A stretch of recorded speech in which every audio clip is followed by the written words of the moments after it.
Magandang araw mga kaibigan. Pag-usapan natin itong post ni Mr. Ramon Tulfo tungkol sa relationship niya kay Tatay Digong.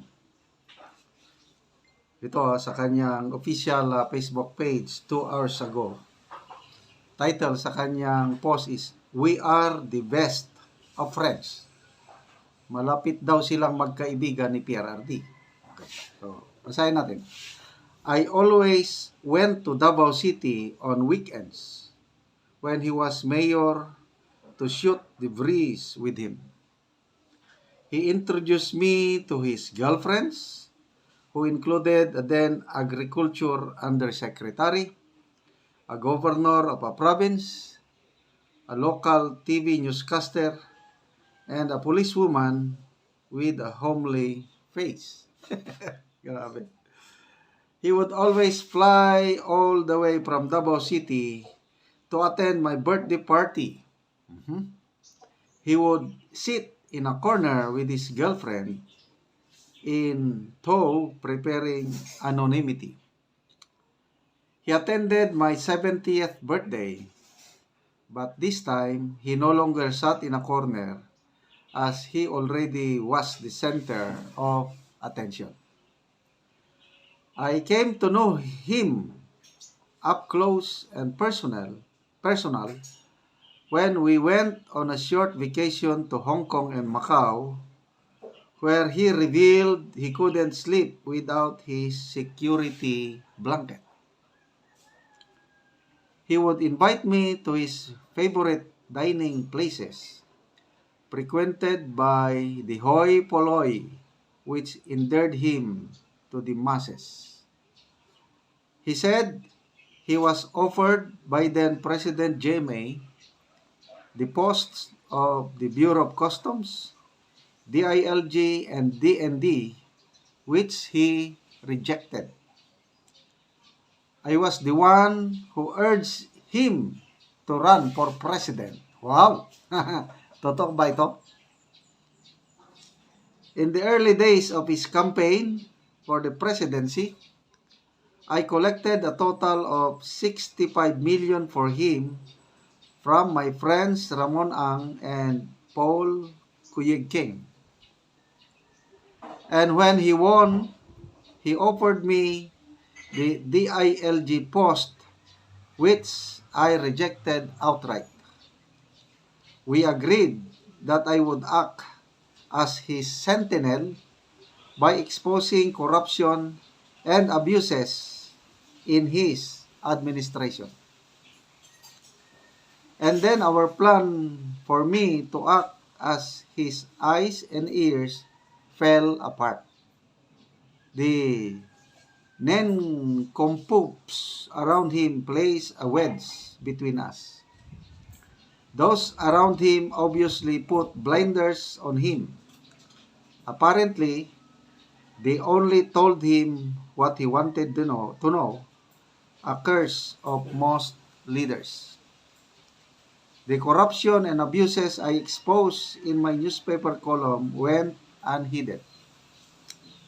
I tried many times, even when he appointed me special envoy to China, to reach him, but the cordon sanitaire was too thick. They shot the messenger, so to speak, after some of his advisors filed libel cases against me for exposing the underbelly of his administration. Had I been given access to him, maybe things would have been different. Your real friend tells you your defect, no matter how it hurts.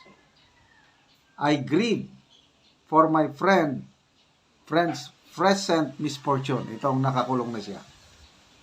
"How can I greet Digong happy birthday today given his situation? I could only wish Digong good health.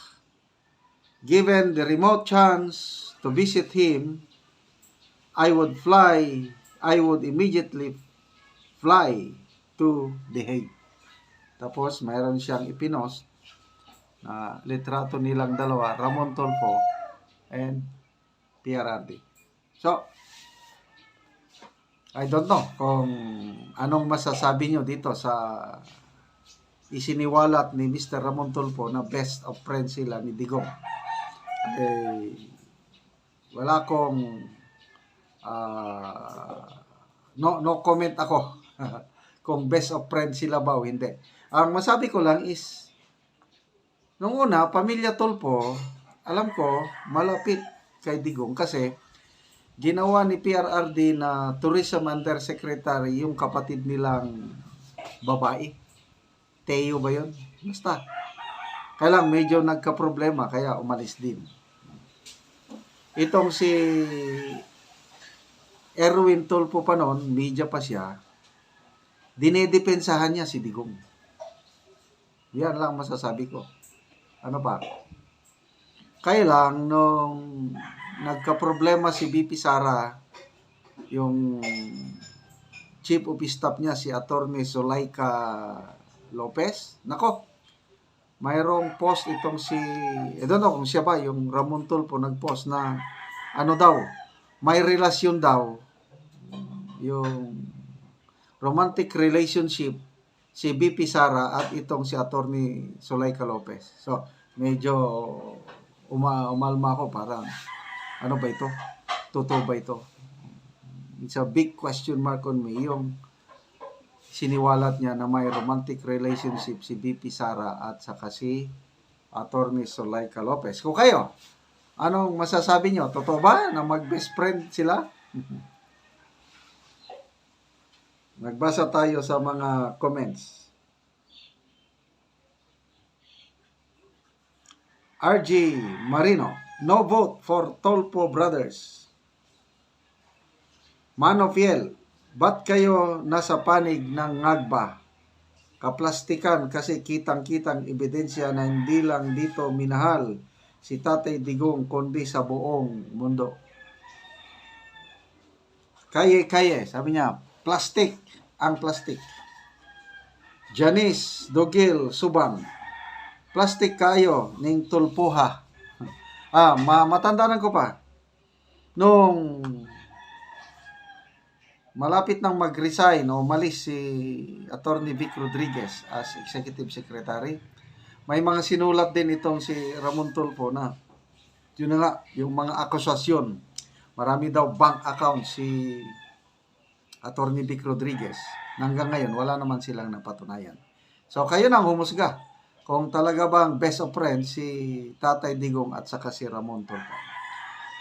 Salamat mga kaibigan sa inyong pagsubaybay sa ating channel. Nakakatulong kayo ng malaki sa tribong talandig ng Bukidnon dahil ang sweldo natin sa channel na ito tinutulong sa tribo sa pamamagitan pagbibigay natin ng yero at pako para maayos, ma-repair ang sira-sirang bahay nila. Panoorin nyo ang video na ito. Karon muna ni ang balay din sa Tikalaan nga gipambutangan ng gitintaon og ligid. Karon mag-atop na sila. Tangtangon na ni ang ilang atop.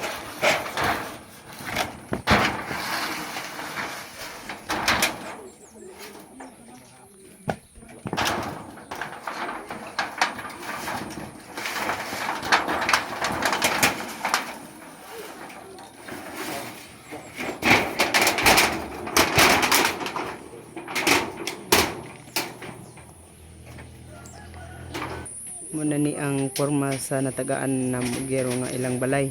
Gikuan lang og mga kahoy. Tukuran lang dito sa ubos para nga dili matumba. So katumbaon na gyud siya. Karon magtangtang na sila o atop kay ilan na ning pulihan o naanapod ready na pod ang ilang mga kahoy. Ilan na nang ipatindog.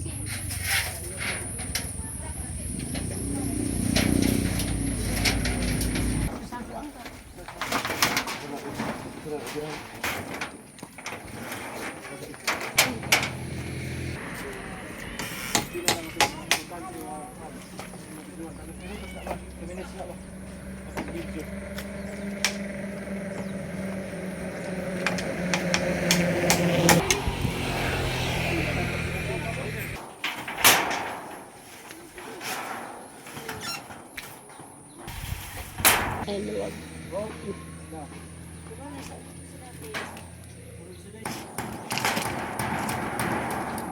Sige, otro ka rin sa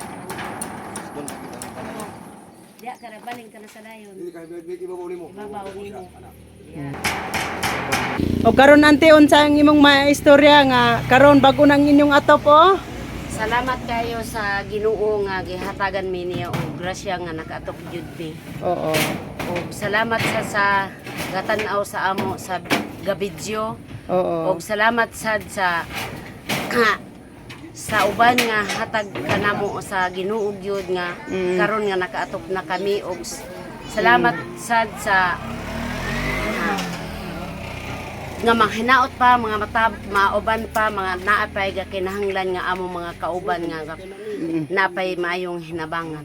Daghan pa ang nagkinahanglan ante og tabang. Kinahanglan sa tabang karon. So karon ante mo na ni ang inyong atop. So maayo na dili na sama adtong inyong atop nga tulo. So karon salamat pod kayo ante og nagpasalamat sila sa Ginoo og sa nagatan-aw sa videos nga unta daw magpadayon ang inyong tabang kay tan-awa silang ante dili na sila matuloan og God bless.